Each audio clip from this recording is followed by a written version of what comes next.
You are listening to Leaders and Legends, a podcast featuring some of Indiana's most fascinating men and women whose impact has shaped our state, our communities, and us. Join us as we discuss their imprint on our history. Leaders and Legends is brought to you by Veteran Strategies Incorporated, your local veteran business enterprise specializing in public relations, media relations, public outreach, crisis communications, and digital photography. My name is Robert Payne, Principal of Veteran Strategies, former Deputy Chief of Staff to Mayor Greg Ballard, and Communications Director for the Indiana Republican Party. I'm honored to be your host for our discussion. You are listening to Leaders and Legends, a podcast presented by Veteran Strategies, a local veteran public relations enterprise, and sponsored by Girl Scouts of Central Indiana, Garmond Construction, the Crown Plaza Hotel, Grand Hall, and Conference Center at Historic Union Station, the law firm of Bose, McKinney & Evans, and the Bose Public Affairs Group, the McGinley's Golden Ace Inn, and McAllister Machinery, your friendly neighborhood Caterpillar dealer. Thank you for joining us on the Leaders and Legends podcast. It's a special podcast. Our guest today is Tony Mason, CEO, Indianapolis Urban League. He has been involved in so many things, we can't even begin to talk about all of them. He is a proud Miami of Ohio grad, like my friend Derek Ruddleman, if you happen to be listening, and other folks. He's on with us today to talk about Indianapolis, the broader conversation we're having at the moment. The co-host today is Brian Payne, former Leaders and Legends podcast guest, a living legend, according to the Indiana Historical Society, and a good friend. And we're going to turn the podcast over to him to start the conversation with Tony. But before we do that, I'd like to have a quick moment of silence. We lost someone, Marion County Constable, former Center Township Constable, Tony Duncan. He was a good man. He let me know where he stood many times with a smile on his face, as I told my buddy Joel Miller. Tony was the best smack talker in Indiana politics, and every conversation I had with him started with, "Hey, Vane, come here." And I'm pretty sure I obeyed him every single time. But he did it all with a smile on his face, and he was a mentor to many, many people. So for just a few seconds, we're going to fall silent in his memory. Brian? Thanks, Robert. It's a great pleasure to be with you again, and I'm honored to be the co-host of this session with Tony Mason, who through his leadership, he personally and the Indianapolis Urban League have become very important friends, partners, colleagues to me personally and to Central Indiana Community Foundation. So, Tony, thanks for making the time in a moment in which your leadership is more important than ever, and I know you're as busy or busier than you've ever been. So thanks for carving out some time with us today. Brian and Robert, thank you both for having me. Yeah. So Thank you. First of all, the Indianapolis Urban League is, this has kind of this storied history, both, the Urban League nationally and Indianapolis Urban League locally. Why don't you tell us a little bit about the Urban League, how long it's been around, and Sure. The mission, and kind of how the Urban League got to this moment. Sure. Well, the Indianapolis Urban League was founded here in 1965.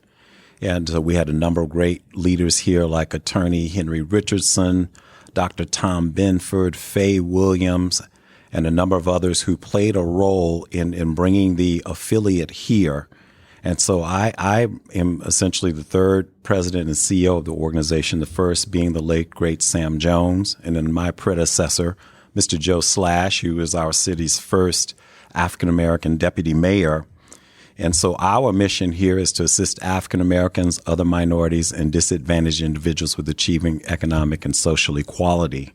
And we do that through programming and services that we deliver on a daily basis with support from CICF and numerous funders in the community, with an emphasis on workforce development, education, health and wellness, family assistance, which includes emergency rent and utility services and supports, if you will, And then we also advocate on a number of issues. We are one of 95 Urban League affiliates nationwide. And so we're part of this larger movement, if you will. And the National Urban League itself was founded in 1910 by Ruth Standish Baldwin and Dr. George Edmund Haynes. It took on the name of the National Urban League in 1920. And so the idea was to help blacks or African Americans, many who were migrating from the South to urban centers all across the country. And so the Urban League historically has played a role in helping blacks and African Americans and others to achieve self-sufficiency through a number of means. Oftentimes people, when they think of the National Urban League or they think of the Indianapolis Urban League, they only think of advocacy and not necessarily all of the things that we do each and every day to help people in this community. Was Indianapolis kind of a late comer on the National Urban League scene? I mean, I know we had the great migration of African Americans into, Indianapolis, well before 1965. Do you know anything about why we were late as a city in getting a chapter? Well, I think Indianapolis has always somewhat moved at its own pace, and typically when we're ready to do things here, we do it in a big way, and I'm sure there had to be some connections to timing around supports across the broader community, if you will. So I would say that the African American community would have felt that it should have been here much sooner. But as you know, we negotiate things here, and in due time, we're able to get broad civic engagement and support. And, you can't underestimate the importance of the role of someone like Dr. Tom Benford in that process. Right. And also 1965, yes, as the civil rights movement was in its, its peak moments, yes, probably was a part of the final catalyst to get that done. Absolutely. Tony, I first met you when you were, working on major sporting events. So why don't you tell us a little bit about your personal and professional journey into this important leadership position? Yeah, absolutely. For many people in the community, some are aware of my involvement with Circle City Classic and also with the 2012 Indianapolis Super Bowl host committee. I had the good fortune of being the executive director of Circle City Classic for 8 years. And so I, remember those as great times and a lot of wonderful football games, parades, and things that ultimately really was about raising funds to support the Indiana Black Expo Circle City Classic scholarship program. And so we were able to award millions of dollars through that. And then the economic impact to the city of Indianapolis was major as well at that time, as we typically average anywhere near 45 to 50,000 fans per game. The Super Bowl experience was a dream come true because I could have never imagined that I would be a part of the team and staff that would play a role in administering a Super Bowl in our city. I mean, I grew up in the Chicago area, so I get to tease my friends about the fact that Indianapolis actually beat Chicago to doing something on such a grand scale. But early in my career, I actually came out of recreational sports and out of the college and university setting. And so what essentially led me here, my alma mater is Miami of Ohio. I was serving as assistant director of recreational sports on campus there. And then my wife and I, we were expecting our first child. And what was unique about our situation was that we were living in Newcastle, Indiana. And so I was commuting to Ohio. She was commuting here to Indy, where she worked at Eli Lilly & Co. as a microbiologist. And so I had gotten used to, for 2 years, living on Central Standard Time and working Eastern Standard Time. And I said, this is not going to work with a baby. Yeah. So because I'm the one who typically can survive on 3 or 4 hours of sleep a night, not Joy. She has to have a full 7 or 8 hours. So we made the move here. I ended up with the Amateur Athletic Union, the AAU. And for many in our community, they may not remember that the AAU was located out off of West 86th Street. And I do believe it might be an Office Depot or a Staples that now sits on the property that was the national headquarters. And so I had the opportunity there to administer all of the national championships for the team sports, including boys basketball. So I presided over the championship. I got to see Jermaine O'Neal as a high school player. Wow. And I could go down the list of all of the greats that went on to play in the NBA and all of that great stuff. So that landed me here. I subsequently ended up working at Indiana Black Expo with the late Reverend Charles Williams as the Director of Family and Youth Programs, and then on to the NCAA, which when they relocated here, I had the opportunity to work with them after having administered the National Youth Sports Program in my very first job out of grad school, which was at Wichita State. So the very individuals that I worked with in 1989 and 90, when I was out in Kansas, actually walked through the front door at Expo to volunteer when the NCAA relocated here. Wow. So it's funny how things connect, your experiences, and, there's, 2 degrees of separation, not 6 degrees. Right. That's great. What a great set of experiences to lead you to this moment. Mm-hmm. And, here we are in June of 2020. And Yes. 2020 is going to be one of these years that gets looked at from lots of different angles, I believe, for the next 50 years, right? I mean, we remember 1968, and I think, 50 years from now, people will talk about 2020 with COVID-19, pandemic, Yes. and now, the tipping point of George Floyd's death. Yes. And so you're in, you've got a huge role to play, and you're playing it, but how is this changing, your thinking and the Urban League's priorities and programs? I mean, things are moving. It seems like to me, like every 3 days we have a whole new world to react to. Yes. And so how are you guys thinking about the role that you played? I mean, you were very good about telling us about all these different things that the Sure. Urban League has been doing. What are your thoughts about how does that change? Does the balance change? What are you guys thinking? Well, let me tell you, I think we all had to adjust with the COVID-19 pandemic. I know for us here locally, we were trying to figure out how we were going to quickly transition to a remote operation because, a lot of nonprofits, we do not necessarily have all the resources to outfit a staff the way we need to. So we had to buy all brand new laptops because we had a hodgepodge of donated equipment we didn't have matching software packages, operating systems. And so we had to stand up our operation to be able to function remotely. But then 2 days before we were going to transition, I got a call from several senior living communities that said, look, we're worried about how we're going to eat. And so I made calls to Gleaners, Second Helpings, and others, and to try to make sure that the issue was on their radar, and got those senior living communities partnering with those entities to deal with food access, if you will.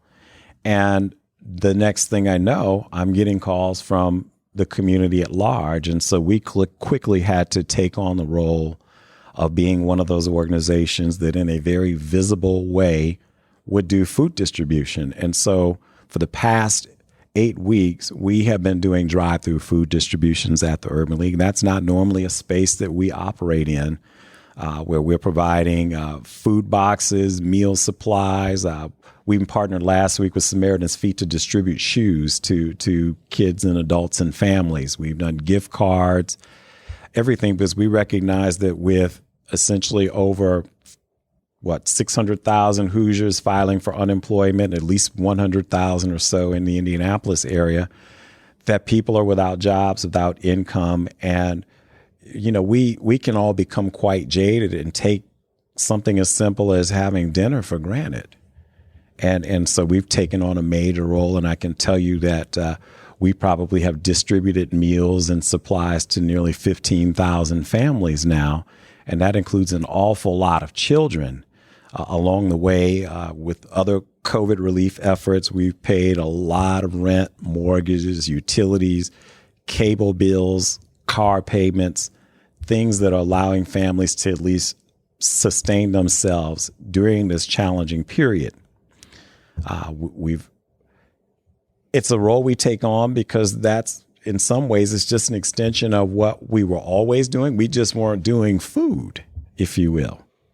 We were doing the other things. through our work with our Center for Working Families. Now, with respect to the protests that we are seeing, not just here in Indianapolis, but across the nation, well, the Urban League has had a long history, and throughout its history has advocated for everything from civil rights and racial justice to civic engagement and leadership empowerment and all these things that we see happening right now. We look out and we see our younger leaders across this community and across the nation, if you will, in a multiracial gathering, if you will, in this fight for civil rights and police reform. But at the Urban League, my initial introduction to the Urban League was through the Young Professionals Group. At that time, I was the executive director of the Circle City Classic, and Joe Slash was what I would refer to as one of my 9 bosses at Circle City Classic. And he says, "Tony, I want you to come to this meeting at the Urban League where I'm going to be talking about this new concept the National Urban League wants to roll out." And it was the Young Professionals. This was probably a couple of weeks before Classic, and I was exhausted, and I dozed off in the meeting and woke up, and they were having an election, and they said, "Well, Tony, you probably should be the first president since more people know you than know the rest of us." And so I was one of the founding members and the first president of the very first Young Professionals entity, and it's so fitting now that Adrienne Slash, Joe's daughter, would be the leader of that group, and she's worked hard to develop a broad engagement across this community so that participants in the exchange at the Urban League are not just Black. It's white, it's Latinos, you name it. And they're doing everything from servant leadership, training, to just getting involved in the community. And as I've shared with them, all I care about is that you not only serve the Urban League, but you serve all sorts of causes and organizations that are working hard to make a difference across Indy. And so for us, it's continuing to lean in. And in my role in particular, the past couple of weeks, I've had to convene and facilitate a number of, I think, very, very important meetings where we're trying to make sure that people remain focused on not just the need for police reform and accountability, but also for all of us to lean in on all of the root cause systemic issues that essentially have created these two existences for our city, these two realities where the data tells us the African American community here, 28% of the population is poor. United Way data tells us that nearly 40% of families in Indianapolis and central Indiana are either poor or working poor. We know the Brookings Institute data tells us we got a lot of work to do around jobs with good wages and making sure that those trickle down throughout the community. And so a lot of what we see peaceful protesters, they're very diverse, and they're doing just that. They're being peaceful in protest. Now, are there individuals out there that are using this as an occasion to undermine what is a good agenda, if you will? Absolutely. And so when we think about the damage, the looting, and things of that nature, I think we have to be careful to stay focused on the challenges that we know that are very real in this community that require a lot of time, attention, and work. Because we have too many people in our city that are struggling. I want to kind of before I go to a kind of a broader question around, is this an opportunity in your mind for accelerated positive change? Because so I do want to go there, but yes, I do really want to focus on the young professionals. So yes, it's called the exchange. The exchange. And what is the age group of the exchange? 21 to 40. Okay, 21 to the age of 40. And we're big fans of Adrienne Slash. Oh, we are. Yes, we are. We are big. I worked with her at State Party. Her father is a pioneer, an amazing man, and yes, didn't mean to interrupt you, but we are big fans of Adrienne and the work she's trying to do. She is magnificent. Well, Joe is a mentor to me and is on our advisory committee for our race and equity work at CICF. And then Adrian is, I'm taking credit for both of them at this point. How's that? How rude is that? But I'm just throwing their names around for my own cred. We have 10 Indianapolis Foundation Fellows from our 100th anniversary in 2016. And Adrian is one of our fellows. And so she represents, it doesn't really represent us. We helped give her resources to play a huge role as an important Visit Indy board member. And as one of our young professionals that we wanted to hold up and help support on major boards around the community. So yeah, we love the Slash family for sure. Yes. So younger people are playing, as you said, playing a huge role in your organization, but also in these protests. Yes. What do you think Indianapolis should do to engage more young people at the tables and seats of power? Do you have a vision for, you guys are doing a great job of that, but what could we do as a community, Indianapolis, Central Indiana, to put more 20-somethings and 30-somethings in real positions of power? Do you have some thoughts about what that could look like? Yes, absolutely. I have to tell you, I think that now more than ever, we have to be genuine and authentic in our willingness to embrace them and their voices at our respective tables. And we have to do that knowing that when they come through our doors, they're not necessarily coming through our doors to agree with everything we say or to do things as we would probably, how we would approach them, if you will. But everyone has a role to play, and I think for us, it's not just attracting millennials and or younger generations, but understanding that Adrian Slash and many of the young professionals that are involved in the exchange only represent perhaps what might be considered a professional and or middle class subset, if you will. Part of what we're hearing in terms of criticism is the desire that millennials and younger leaders in the community from all walks, so not just grass tops, but grassroots, would be involved and be at the table as well. Because now more than ever, they've got a story to tell as well. And much of the anger and frustration that we see rooted in what is transpiring here and in cities all across America is the fact that, we do have this underclass, if you will.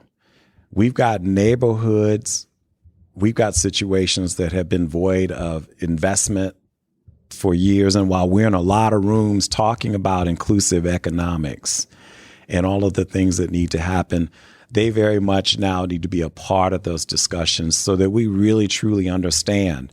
So interestingly enough, over the past 2 weeks, and in particular last week, I have been a part of trying to make sure that other young leaders in this community, such as D. Ross, with the D. Ross Foundation, James Wilson with Circle Up Indy, representatives from Indy 10, Black Lives Matters, and others are part of discussions with the Race and Cultural Relations Leadership Network. And then there are going to be some this week with corporate leaders as well as representatives and individuals that are associated with the United Way of Central Indiana. Because again, we all have good intentions, but imagine if you were never at the table for any of these conversations or discussions. And so you imagine how that lands. And what I'm learning through this process is that we have some amazing young leaders that have never really had the opportunity to be at the table. And they may have the idea or the solution that may make sense in many cases. And sometimes it may not be what we think it is. So I think we have the opportunity to be open to that, whether it's through the work of CICF, whether it's the Greater Indianapolis Progress Committee and the Race and Cultural Relations and Leadership Network, the Urban League, and all of the other organizations and or institutions out there that are trying to do a lot of work, a lot of heavy lifting to help people. Would you Do you think other not-for-profits? You're spending a lot of time as a not-for-profit, as a leader of a not-for-profit, focusing on this. Do you think every not-for-profit should, at this moment in time, should be reevaluating how it might engage, people in their 20s, 30s, and a lot of times, right? Yes, organizations have had young professional organizations, which, might some way considered a training ground or an engagement strategy. Mm-hmm. But is it time to put more young 20-somethings and 30-somethings on the real board as opposed to the young professionals board? Or what do you think about that? Yeah, I absolutely think it is time for that. And not just with nonprofits, because I've heard several conversations over the past couple of days about issues in the nonprofit sector. The real challenge ultimately is long-term, sustained investment in all of these areas that need attention, whether it be underfunded or under-resourced schools, a lack of affordable housing, livable wages, whether it's access to free training for jobs and the things that we know that are coming. And I know there are bits and pieces of this that are happening, whether it be by the city, the state, or others. But the resources need to be there, because there's nothing like having empty conversations, if you will, where we can have great initiatives and we can stand in front of the whiteboard and talk about what our aspirations are. But if it's not coupled with deep investment, then it becomes discouraging, not only for, the nonprofits, but the volunteers or anyone that's sitting at that table. And I've been a part of those conversations. I've been a part of the ones where there's committed investment, whether it's our major sporting events, and that the dollars are going to be there. And then I've also been a part of discussions that have involved nonprofit efforts where, okay, we're going to figure this out. How many of you can reorient portions of your budgets to accommodate these goals? Well, if I'm the president and CEO of the Urban League, and I am, that becomes a real challenge for me, because I might be struggling to meet payroll. And now you're asking me to reorient my budget to help with an aspect of a project that may not have been a part of the budget to begin with. So I like the fact that everyone's leaning in. We've got corporate leaders that are leaning in, and they want to hear from our young leaders, as well as leaders from the nonprofit sector. So I think it's a good thing. And if it took a lot of circumstances to bring us here today, then maybe we'll be better for it when we come through this moment in time. But I just urge people to remember that, while we've all watched in angst and in sorrow the murder of George Floyd, we're really talking about 400 years of bigotry, oppression, systemic racism, and it's been all brought to bear in this particular moment, So we saw that, and we felt it in the 1950s, 60s, and 70s, and I think we're seeing this again. And people forget that during the civil rights era, there were young people at sit-ins and at counters that were leading protests and demonstrations. If anyone's symbolic of that, is Representative John Lewis. So we still have work to do, and we can. We just have to be really committed now, because we've got younger generations that will not accept incremental change. They want substantial change. I've heard a lot of people, this is a generalization that I think I buy into as well, but it's more anecdotal about, that millennials maybe are more, more I don't know, naturally is the right word, but they're more multicultural in their outlook and anti-racist in their outlook than maybe other generations that still exist. Do you think that's true? If you look at, white 20-somethings and 30-somethings, do you have a sense that maybe that generation is more anti-racist and more respectful of people of color and work, and more committed to social justice or than than generations before? Or is it just that they're young and idealistic and we haven't ruined them yet? I mean, what's your perspective of the younger generation? A lot of people think that there's great hope with them. I want to believe that. I have a tendency to believe it, but I'd love for you to weigh in on that. Sure. I want to be hopeful because when I see the protesters and I see the diversity there, and on Saturday on the State House lawn, there were arguably more white people there than black people. But I'm also reminded of what I saw in Charlottesville when I saw the young white men in their khakis that were marching and were shouting their racial epithets and their anti-Semitic remarks. And so I know that that's not the case everywhere. But, we have reason to be hopeful based on what we're seeing, because I see volunteers and protesters, people that are coming down, providing meals and supporting the protesters in their efforts. I'm witness to white protesters being told, part of your role here is to stand in between the police officers and the black people, because they're less likely to assault you or to do something to you than they would a black person. And so I'm getting to witness and see a lot of these things. So, I want to be hopeful, and I think it's going to take all of us being just that. I don't think we can afford to not be hopeful. I don't think we can afford to sit still and not do anything.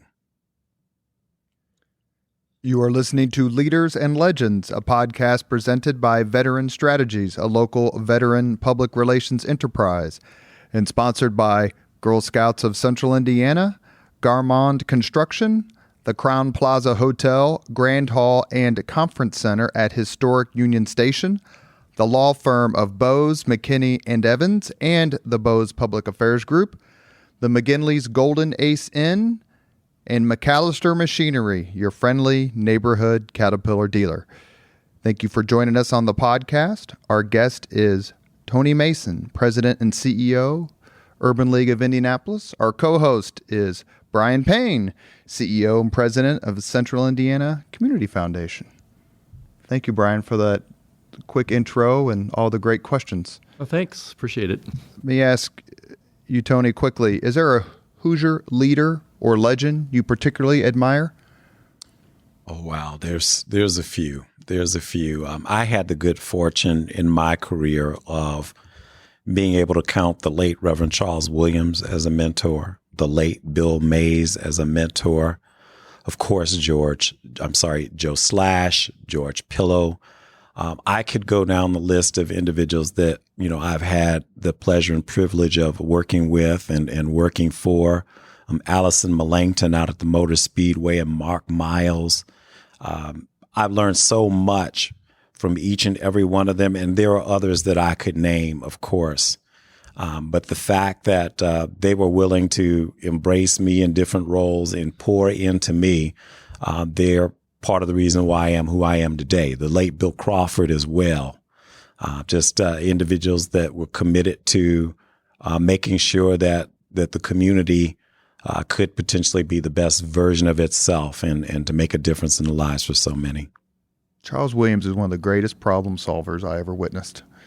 It's amazing how he could make people happy, yes, solve problems on both a small and, I didn't know him well, but just on a, yes, tactical and strategic level. He solved problems, yes, and did it with a smile. And people would walk away going, okay, I get it. That makes sense. Yes.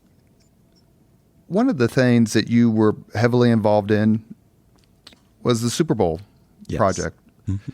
And it was probably the greatest coming together in the history of this city, for sure. Something that, I've asked whether it was Ted Boehm or Jim Morris or, other people, like, if I had told, they were talking about some meeting in 1979 or 1980, or Joe Slash or David Frick, where I'm like, if I had told you in 2012, Indianapolis would completely redefine the Super Bowl for the entire league and the entire country, you would have said, and they all go, no chance, like not Indianapolis. But one of the things that Indianapolis did, which I believe was the first time it had been done, was the concept of a legacy project. Mm-hmm. And the legacy project ended up being over by Tech. Yes. Which is not as great a IPS high school as Howe, which is where I went, but it's pretty darn close. And so talk a little bit about the legacy project. Sure. Why that was important, the impact it has, and then I want to quickly kind of bring in the general subject of education as impactful both now and as part of the greater conversation and the greater push for good that we're all looking for. Yes. Well, a little bit about the Legacy Project. And I have to tell you, when Allison asked me to come aboard to be a part of the team, and when she mentioned the Legacy Project, for me in my mind at that moment, I was just excited about the opportunity. The idea that you would undertake a legacy project that would help to energize the neighborhood quality of life plan for an entire area of our community, and how we would ultimately leverage a $1 million matching grant from the NFL that would lead to over $150 million in investment, with everything from revitalized new homes to infrastructure, streetscape work, to a number of amenities in that now exist in that neighborhood that were not there prior to that time. And again, I want to be careful to say the legacy project for the Super Bowl, it came alongside the work that neighborhood was attempting to do. And I think we got to see what could be accomplished when larger, broader community leaders would engage at a neighborhood-based level, but help drive a plan developed by the neighborhood. So amazing leaders on the Near East Side, like James Taylor at the Bonner Center, and the great work that they have historically done on the Near East Side, but just the leadership that he provided. And now when you drive down East 10th Street, you see the change in a very big and visible sort of way. And yes, they still have a lot of work to do, but I think that's typically the case when you start talking about the revitalization efforts of an entire neighborhood, and knowing that there were a lot of obstacles and hurdles to overcome, a lot of naysayers. Right now, sadly, I encounter people that think that nothing ever happened on the Near East Side. And so, you need to go take a look, go over to Tech's campus and to visit the Chase Near East Side Legacy Center, which obviously turned out to be an amazing blessing, not only for Tech High School, but the entire neighborhood. And to just know that when we look back, we'll say that for, that neighborhood, the Super Bowl was a sea change moment. Now how we make sure that people can continue to live there and age in place. We know those are different challenges that will have to be addressed and dealt with. But there's something to be learned from that effort on the Near East Side with what can happen when you have public, private, and nonprofit partnerships all working together to advance a quality of life plan. It was an amazing, amazing experience. And I learned a lot from that experience that somewhat helped me in this role, and then developing the relationships with the James Taylors and others who run community centers, which a lot of the work that we do somewhat mirrors what they do as well, beyond our advocacy work. Shepherd Community Center is another one. Yes. In the old Sahara Grotto. Mm-hmm. We went to a wedding or two there in the 70s, but what's happening at the Shepherd Community Center right off East Washington Street is just terrific. Yeah.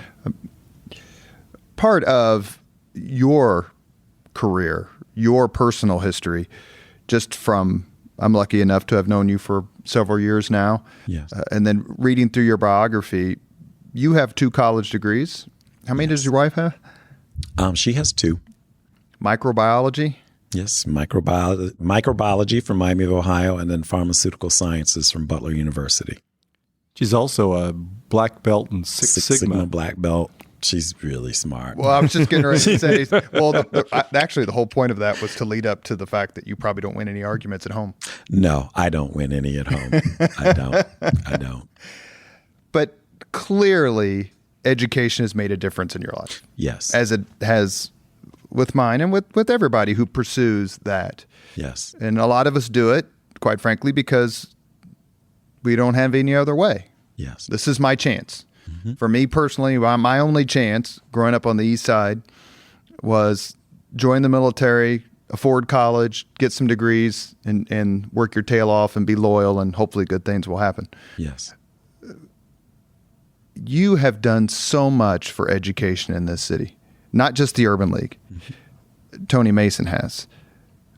When you look at something like the Circle Center Classic, do you think it gets shortchanged because there's a lot of focus on the game, but not enough focus on the legacy of the Classic itself? Talk a little bit about the educational legacy of the Circle Center Classic effort. Mm-hmm. So with Circle City Classic, people have to go back, I guess, in time to remember that the late Reverend Charles Williams was the visionary founder of that effort. But a key part of the partnership that existed in the community involved a partnership with the Indianapolis Black Alumni Council. And so each year, IBAC hosts its annual Black College Fair. And historically, what has transpired is nearly 60 to 70 historical Black colleges and universities, HBCUs, would attend. And on that evening, typically Thursday evening before Circle City Classic, they would have representatives on hand. And I cannot recall a year during my tenure where less than $2 million in scholarships were awarded on that evening. So imagine a student coming to something that arguably maybe their parents dragged them to it. And make sure you've got your transcripts with you. And here's an admissions director telling you on the spot, you're admitted, we're going to give you a full scholarship for 4 years. Imagine what that meant for so many young people in this community, some whom are probably community leaders right now because of that experience. And so you're talking about millions of dollars alone through the Indianapolis Black Alumni Council. You're also talking about the dollars that then from Classic went into Indiana Black Expo and Circle City Classic to award not only to students in Indianapolis, but as you know, Indiana Black Expo has 12 or 13 chapter cities across the state. So those resources were also reaching students all across the state of Indiana, making it possible for them to go to colleges. And so while the game certainly got its lion's share of the attention in most years, we know that ultimately it was, as you like to say, a party with a purpose. Mm. We also, for years, partnered with Tom Joyner and the things that he was doing to promote education and particularly to support historical Black colleges and universities. And so I know through the Classic, we had an amazing impact on young people. Education was important to me in part because, and Brian may know a little bit about this, and my mother had my older brother when she was 14. She did not earn her GED until she got into her 50s. She put my brother through Yale undergraduate and Case Western Law. Mm. She obviously put me through Miami of Ohio, where I got both of my degrees. Now, I might have gotten the short end of that deal based on those schools, but I love my alma mater, and I love my brother as well. But she taught us the importance of education, that A, would be something no one could ever take away from you, and that B, it might position you for opportunities. And so I would say for people out there right now that tend to, sometimes you hear messages that are devaluing the importance of education, and particularly post-secondary education. I wish we would stop that because we don't know which young person will buy into that message that could have become a future mayor, a future business owner, a future Urban League president. Education is crucial.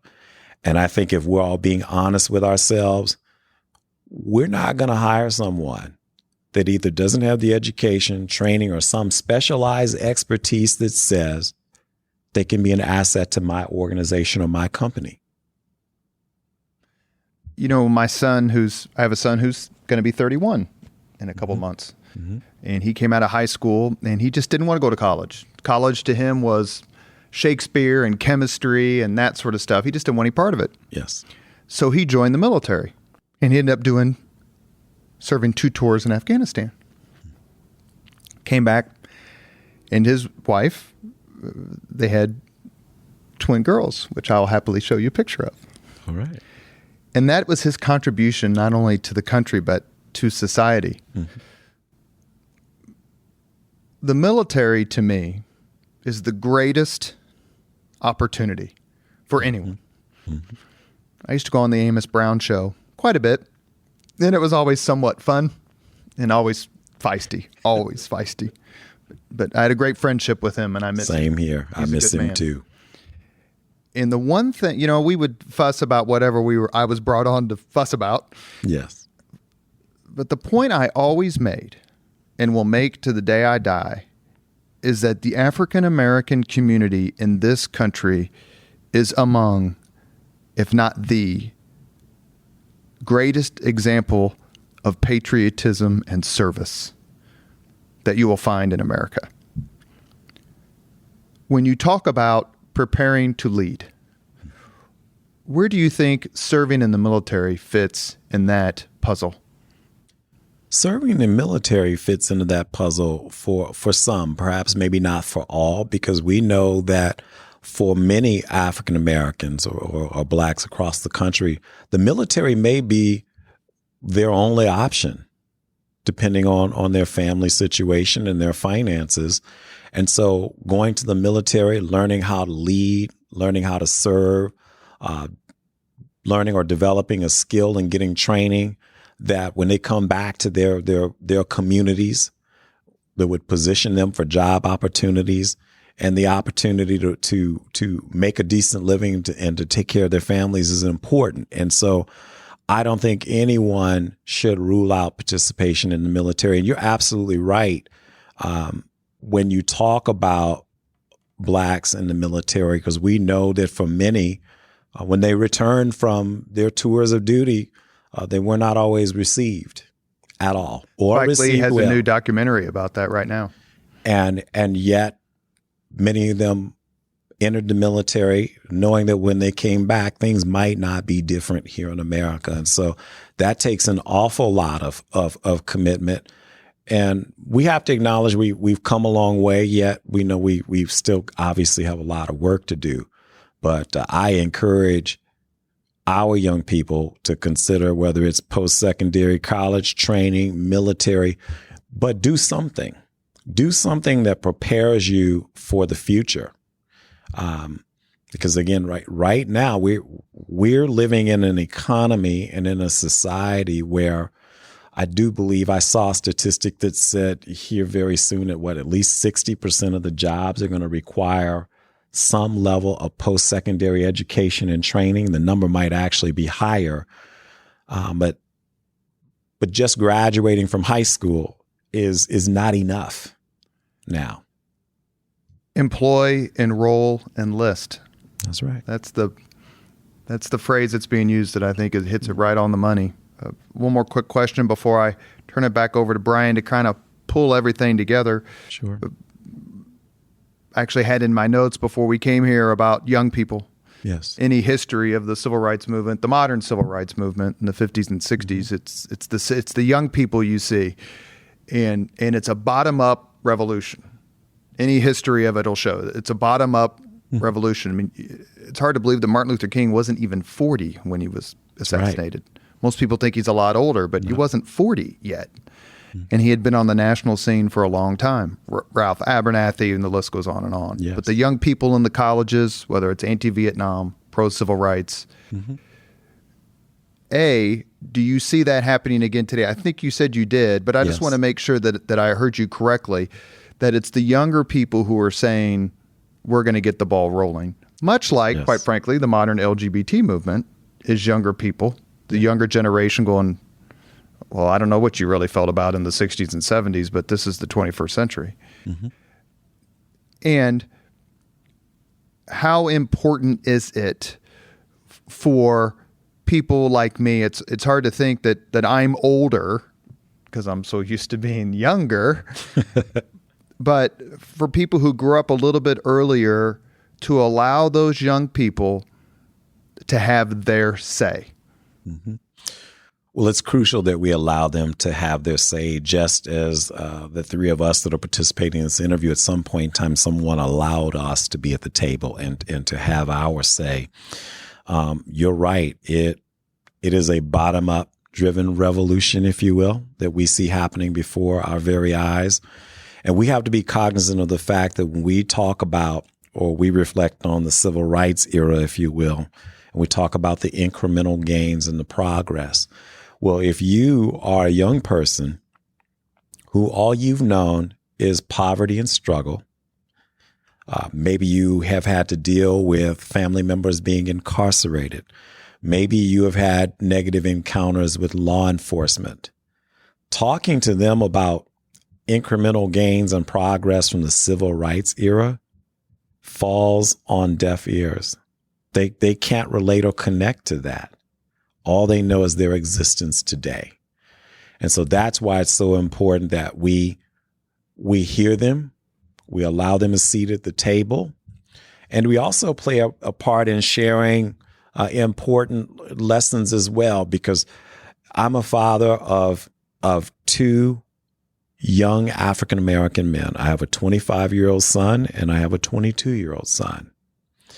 Our 25-year-old is really leaning into this because for him, this is his civil rights moment. We talk a lot. He's good about studying. So he knows that there's so much he didn't learn in school that wasn't taught to him in his history classes. And so with that comes frustration, maybe even anger at times. I didn't know this. Why were we not taught this? So yeah, we gotta embrace them. We gotta embrace their energy. We gotta try to understand their approach, just as we hope that they will try to understand and embrace us as we try to share what the possibilities are, and that we can perhaps give them hope, because a lot of what we see right now is hopelessness that has transitioned to outrage. So we're in a moment where there's a lot of white people in power. Yes. Who seemingly now is the moment that they're like, oh, I get it. Oh, I have a deeper understanding about what the Black experience has been.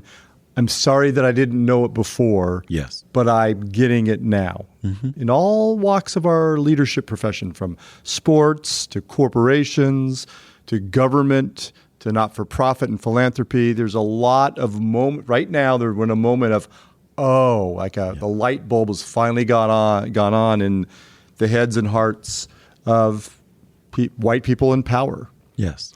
How hopeful are you that is not just a momentary enlightenment, and that can be leveraged for real progress and real change? Are you feeling hopeful in this moment? Yeah, I am cautiously hopeful because of conversations that I've been in the past week and a half. I don't think we can afford to not lean in, be honest, be genuine, and attempt to. We've got to address the ills that face our community, the challenges that struggling Black families, struggling families of color are dealing with. We have to deal with police reform and accountability. If we do not, I think people lose sight of history as things transition. We think about Ferguson. Most people, when they look back on that, they protested for about a week and then it was no longer on the news. That's not the case. They protested for over a year, whether it was big or small, might not have gotten media coverage. our young people are, and they've raised their voices loud enough for us to understand that they're serious about the need for major change and major change right now. And it's a fair position for them to have because, again, we have all of the data. We have all of the statistics. We don't need another study to know that our schools are struggling, that people are poor, people don't make livable wages. We know this.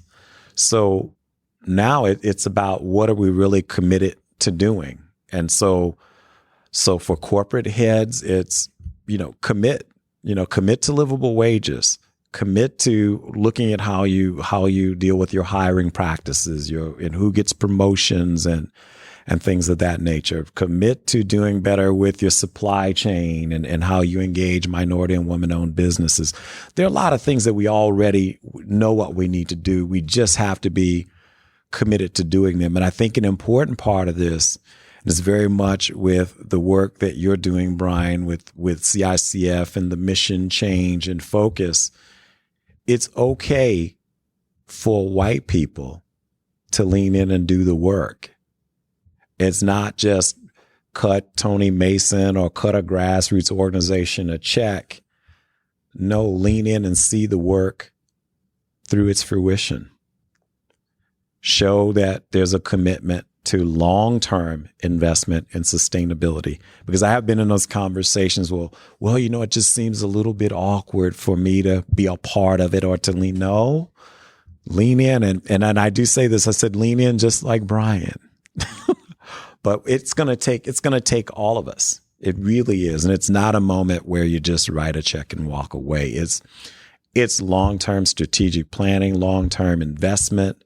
Because again, we're talking about a third of the community if we're talking about the Black community. But if you're looking at poverty as a whole, we're not just talking about the African-American community. The challenges facing the African-American community are the same ones facing the Latino community. It's facing poor whites, which oftentimes get lost in this conversation. And sometimes I wish, they had a louder voice as well. But all too often groups get pitted against one another. And especially when resources are. Especially when it comes to resources. Yes. I have one more question. Sure. So I'm very fortunate that I'm surrounded at CICF by really brilliant people of color. Yes. And they tell me all the time that, a lot of these racist systems that we have in this country have been created over time by powerful white people. Yes. And if we're going to undo them or disrupt them or replace them, we need white people to lean in, like you said. I mean, yes. Not just white people. That's right. Every people, all people. That's right. But it cannot be done without powerful white people. That's right. And it seems like you agree with that assessment. 100%. We see young white people playing a major role in protests and demonstrations all across the country. And just as that's playing itself out at protest sites, we need the same thing to happen in the boardrooms all across not just our city, but across the country as well. Classrooms. White people leaning in. Classrooms as well. Marian University is leading the way. I mean, they're a client, so I should disclose that, but they are well, they are. So it's not contrived. They're pushed to recruit more especially minority males into their teaching program and put them in positions of leadership in the classroom and in the schools and in the districts is unparalleled. Yes. And see, in education is a great example because, for the past, 10 or 15 years, the fight has been about traditional public schools versus charters. Well, they're all struggling. And poor kids attend traditional public schools. They're in charter schools. They're in private schools. Education is still arguably the number one civil rights issue. And so what are we going to do about that as opposed to siphoning resources off of one set of schools to support another? Our kids are in bad schools that are struggling, and many are struggling in part because they are under-resourced. It's no longer okay to say, well, resources and money are not the problem. I only hear that when it comes to things that impact people of color. I don't hear that in other spaces. So if we're committed to this city and where we need our city to go, because it's our city, and these are our people, we have to embrace and own all of it. If we're committed to going forward, then we need to do just that on a number of different fronts, and not just education. Because if we don't, I mean, what is Indiana without Indianapolis? Well, Tony, thank you for, again, at an incredibly busy time in your leadership, making the time and space for this conversation with Robert and myself. And one of the things that we've become aware of at CICF is that, we need to play whatever role we can to making sure that there's more equity and power. Yes. That we need more people of color in power. And you do an awesome job of representing how powerful it is to have a black man play the kind of role that you're playing. And we need to help create a community where more black men and black women and Latinx men and Latinx women and every other hue and along the gender rainbow have power, because everyone, in our opinion, everyone has superpowers. Yes. And how do we become the community that really creates an opportunity for everyone to live out their superpowers? So thanks for your leadership. Thank you, and thank you for having me. You're not off the hook. You got 5 questions. You ready? Okay. What was your first job? My first job was at Wichita State University. Well, you know what? Now, are you talking about before? Your first job. First job. Okay, my first job was as a recreational sports programmer, youth programmer, if you will, in Evanston, Illinois at Robert Crown Community Center. What was your first concert? My first concert was a rap concert. It was held at the UIC Pavilion downtown Chicago. It had Run DMC, the Fat Boys, who else? It was a whole bunch of Houdini might have been a part of it, but I remember those. This is my era. Two. This is Gen X, right? Yes. Mm-hmm. If you could suggest any book for someone to read, which book would you recommend? White Fragility. By? Robin DiAngelo. Robin DiAngelo. I think it's a must read now for everyone. If you could witness any event in history, be there in person as it happens, which event would you choose?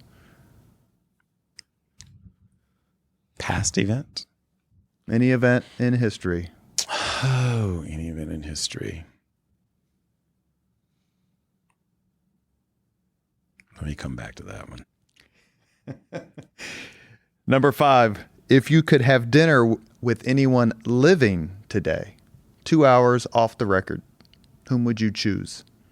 2 hours off the record, whom would I choose? I would choose Barack Obama. He has been a very popular choice. Along with George W. Bush, actually, has been a very popular choice. Mm-hmm. Witness any event in history. That I would have been in Grant Park the night that Barack Obama got elected president. You have been listening to Leaders and Legends, a podcast presented by Veteran Strategies, a local veteran public relations enterprise, and sponsored by Girl Scouts of Central Indiana, Garmond Construction, the Crown Plaza Hotel, Grand Hall, and Conference Center at Historic Union Station, the law firm of Bose, McKinney, and Evans, and the Bose Public Affairs Group, the McGinley's Golden Ace Inn, and McAllister Machinery, your friendly neighborhood Caterpillar dealer. Thank you for joining us on the podcast. Co-host has been Brian Payne of the Central Indiana Community Foundation, President and CEO, and our guest has been a true leader. And I mean that sincerely. I'm lucky enough to have known you for several years and have had many conversations. I've seen your work. Tony Mason, President and CEO of Indianapolis Urban League. Thank you so much. Thank you. Thank you very much for listening to Leaders and Legends, brought to you by Veteran Strategies Incorporated. If you want to contact us about this program or our menu of public relations services, please send us an email at robert@veteranstrategies.com. That's robert@veteranstrategies.com.